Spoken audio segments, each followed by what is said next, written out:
Bonjour à tous. Dans ce tutoriel, je vais vous expliquer le rôle d'un disjoncteur et vous expliquer aussi la différence entre un disjoncteur un pôle plus neutre et un disjoncteur bipolaire. Ici, nous avons un disjoncteur un pôle plus neutre. Et là, nous avons un disjoncteur bipolaire. Quelle est la différence entre ces deux disjoncteurs? Déjà, par rapport à la taille, nous constatons que le disjoncteur bipolaire, qui est ici, est 2 fois la taille du disjoncteur un pôle plus neutre. Le prix aussi, parce que le disjoncteur bipolaire est environ 3 fois, voire 4 fois plus cher qu'un disjoncteur un pôle plus neutre. Il y a aussi la protection, c'est-à-dire le disjoncteur bipolaire, il protège mieux qu'un disjoncteur un pôle plus neutre.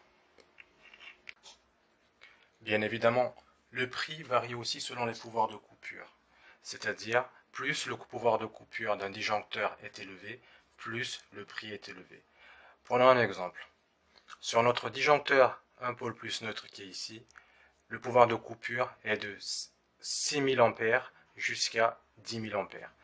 Et sur le disjoncteur bipolaire qui est ici, le pouvoir de coupure est de 25 000 A. On ne va pas rentrer dans les détails, on va se focaliser surtout sur la différence entre le disjoncteur un pôle plus neutre et le disjoncteur bipolaire. Déjà, qu'est-ce qu'un disjoncteur un pôle plus neutre? La plupart du temps, on trouve ce disjoncteur un pôle plus neutre qui est ici, dans notre tableau électrique d'habitation. Ce disjoncteur un pôle plus neutre qui est ici, il sert déjà à protéger votre installation électrique. Attention, il ne protège pas les personnes. Comme tous les disjoncteurs ne protègent pas les personnes. Nous vous invitons à regarder notre tutoriel ou blog sur le différentiel. C'est le différentiel qui est associé à votre disjoncteur ou à votre interrupteur qui protège les personnes. Nous allons voir maintenant quel est le rôle d'un disjoncteur. Un disjoncteur un pôle plus neutre ou bipolaire, il va protéger nos installations électriques contre les surcharges et contre les courts-circuits. C'est-à-dire, il va protéger tous nos biens électriques. Pour être simple, de quoi est composé un disjoncteur? Le disjoncteur, il est composé de deux protections. Protection thermique, qui protège nos biens contre les surcharges, et la protection magnétique, qui protège contre les courts-circuits. Dans notre cas de figure, avec notre disjoncteur un pôle plus neutre qui est ici, et un autre disjoncteur bipolaire qui est ici, sur le disjoncteur un pôle plus neutre, on protège que la phase contre les surcharges et les courts-circuits. Le neutre, il n'est pas protégé. Par contre, sur le disjoncteur bipolaire, on protège la phase contre les surcharges et les courts-circuits, et aussi le neutre contre les surcharges et les courts-circuits. La différence est là, c'est que sur le disjoncteur bipolaire, on protège les deux fils conducteurs, et sur le disjoncteur un pôle plus neutre, on protège que la phase. Comment nous pouvons faire la différence? Sur votre disjoncteur un pôle plus neutre, ici nous constatons que le neutre n'est pas protégé. Ici, nous constatons que la phase elle est protégée par la protection thermique qui est ici et la protection magnétique qui est ici.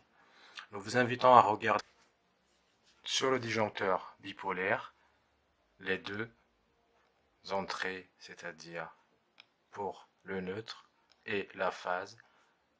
Ici, on voit que les deux connexions sont donc protégées par la protection thermique et la protection magnétique. Maintenant, nous allons essayer de procéder à un test. Pour le test qu'on va réaliser, nous allons prendre le disjoncteur 1 pôle plus neutre qui est ici, de 16 ampères, et un disjoncteur bipolaire 1 ampère qui est ici. Pour le test de surcharge qu'on va effectuer avec le disjoncteur 16 ampères et le disjoncteur bipolaire de 1 ampère, on va prendre cette bouilloire de 1600 watts qu'on va brancher déjà en premier temps pour voir s'il y a un déclenchement sur la prise qui est reliée avec le disjoncteur 16 ampères, et par la suite on va aussi faire le test avec la prise qui est reliée sur le disjoncteur 1 ampère pour voir s'il y a un déclenchement pour la protection de notre bouilloire. Sur le test qu'on va effectuer, nous avons relié la prise 1 qui est ici sur le disjoncteur 16 ampères, la prise 2 qui est ici avec le disjoncteur 4 ampères et la prise 3 qui est ici avec le disjoncteur 1 ampère.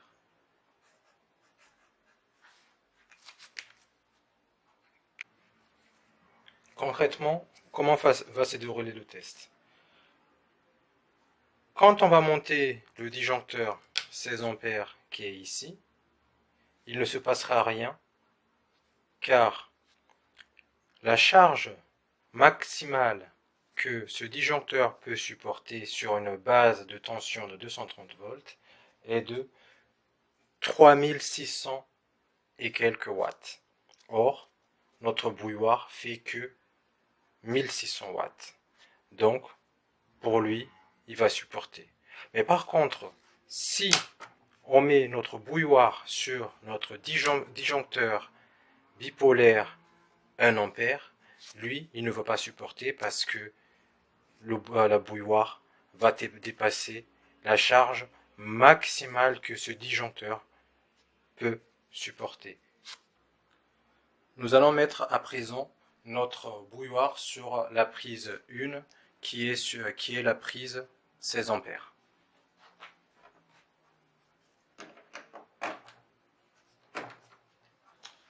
On va lever.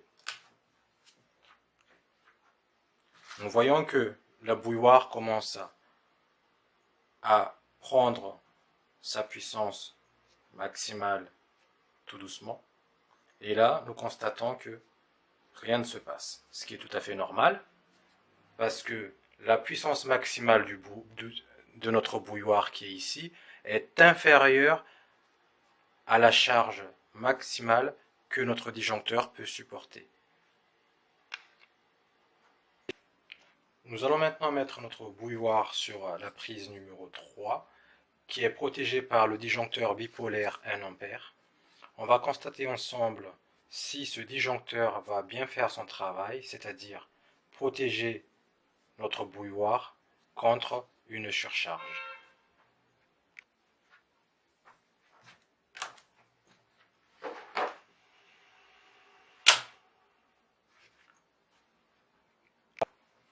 Nous avons constaté que notre disjoncteur bipolaire a bien fait son travail, car la puissance maximale qu'il peut supporter est de 230 watts. Comment on obtient ces 230 watts? Sur une base de tension de 230 volts, eh bien, 230 volts fois 1 ampère, ça fait 230 watts. Donc, or, notre bouilloire fait, comme on a dit tout à l'heure, 1600 watts.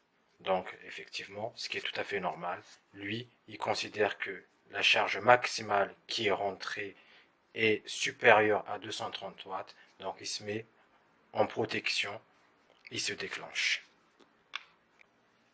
Pour faire un récapitulatif de notre tutoriel, un disjoncteur 1 pôle plus neutre, la phase est protégée, pas le neutre. Un disjoncteur bipolaire, les deux pôles sont protégés contre les surcharges et le court-circuit. Un disjoncteur 1 pôle plus neutre, il n'y a que la phase qui est protégée contre les surcharges et les courts-circuits. Je vous dis à bientôt